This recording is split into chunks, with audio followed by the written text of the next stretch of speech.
Good morning, everyone, and thank you very much for that very nice introduction, Dr. Crawford. And we will give a summary of our findings using this new micro-ultrasound machine at our institution. And the first question, of course, we always try to compare when a new technology comes in with something that is existing already, which is the multi-parametric MRI. And the question is MRI standard of care? The answer is no. Of course, nice to have, but not standard due to cost effectiveness, lack of benefits for many men, and then especially the false sense of security offered by negative MRI. If you look at some of these things, you know, the MRI can miss about 6 to 47% of clinically significant cancer, and the negative predictive value is not sufficient to completely rule out the clinically significant disease. And then there is very high inter-observer variability. So this new machine, which is, as Dr. Crawford said, it's a 29 megahertz ultrasound which provides real-time imaging of prostate cancer lesions. It have a very high resolution, 70 micron. And the resolution can be divided into two categories, sideways, that provide the lateral and the axial views. And it is easier to achieve because of the narrow beam that they use at very high frequencies. And if there is a drawback, it is the depth of penetration compared to the standard ultrasound. But however, the newer versions can still image up to a depth of about 6 centimeters, up to 200 cc in volume. And here is an image of what I just summarized, and there are 3 image settings. You can have a very high resolution in the near field and the peripheral zone area, and you have 2 separate views. You can have a small view and then also the extra large view.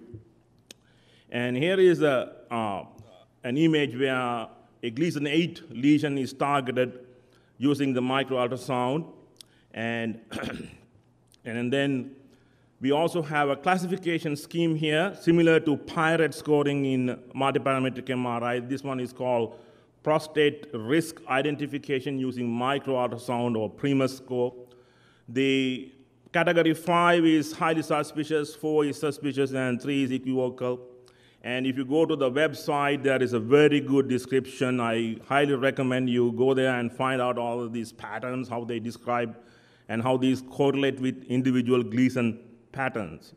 And so what do we have so far? One of these publications have analyzed data from 7 studies involving 769 patients, and the combined analysis showed it has a pool sensitivity of 91%, an area under the curve about 0.82. Basically, the study finds in all of this that micro-ultrasound has a superior ability to diagnose clinically significant prostate cancer, grade group 2 and above, sometimes even of volume half a cc or larger. That's the definition that we usually use. At our institution, Dr. Crawford and our group have had the opportunity to study this and the very early goings, and we were very fortunate to have the machine, and we actually used this prior to 3 patients undergoing transperineal mapping biopsy. Now, if you know about transperineal mapping biopsy, the histopathology data is almost equal to the radical prostatectomy data. Very highly, you can correlate the pathological findings. So we have 3 patients, 60 to 74. Actually, 1 patient had an MRI done outside our institution. We will come back to that in a little bit. And the PIRATE's score of 5 lesion was diagnosed in him. And so what we did was we took each one of these patients and went through ultrasound, micro-ultrasound imaging, and identified the suspicious areas, and we have highlighted them here in 3D. So this is not done in 2D, so we were going to do a comparison in 3 dimensions. And all of these areas were identified in each one of these patients, and then later we correlate them in 3D like this. So the micro-ultrasound lesions are on the left-hand side, the mapping biopsy histopathological lesions are on the right-hand side. As you can see, The PRIMUS score 5, which is in red, correlates very well with a grade group 2 on the right-hand side. And then we were also able to look at that one patient who had a PRIMUS 5. To do this, we actually did the axial view, and the apex, mid, and base images are there. And then also the red highlighted areas are the suspicious regions on the micro-ultrasound. And this is the comparison of that lesion, that red one, the PRIMUS score 5 correlates with this Gleason 5 lesion. So the summary of our findings for these 3 patients, and as you can see, the red ones on the right-hand sides are the matching between the micro-ultrasound lesions and the histopathological lesions. Overall, the PRIMUS score 4 and 5 consistently identified grade group 2 and above.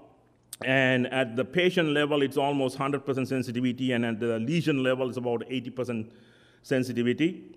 And the 3 lesions on the bottom2 in blue were missed by the micro-ultrasound. Those were grade group 2, but very small, by the way, and 2 were anteriorly located. And there's another case we did. We also used the micro-ultrasound for cryotherapy, and I think Dr. Crawford is one of the very first few urologists to use this. And this individual, 59 years old, and was diagnosed with a Gleason 7, Gleason score 7 tumor with perineural invasion. About 20% of the cancer is Gleason pattern 4. He had brachytherapy in 2010, but then the PSA began to increase. So he came back. We did an abdominal CT. There were no evidences of pelvic masses. And the micro-ultrasound finding during the cryotherapy, we saw the brachytherapy seeds, as well as that lesion that we suspect as with extra prostatic extension at the midline. So that's the image here, that on the left-hand side before freezing, and then you can see the seeds, the brachytherapy seeds there, and then on the right-hand side after therapy. So take-home message, the micro-ultrasound has comparable screening performance to multiparametric MRI. Advantage being this device is in the hands of the urologist as opposed to the radiologist, so that the cost can be brought down and everything can be done in the office settings. And also comparable biopsy performance to the MRI fusions, and also easier, more effective.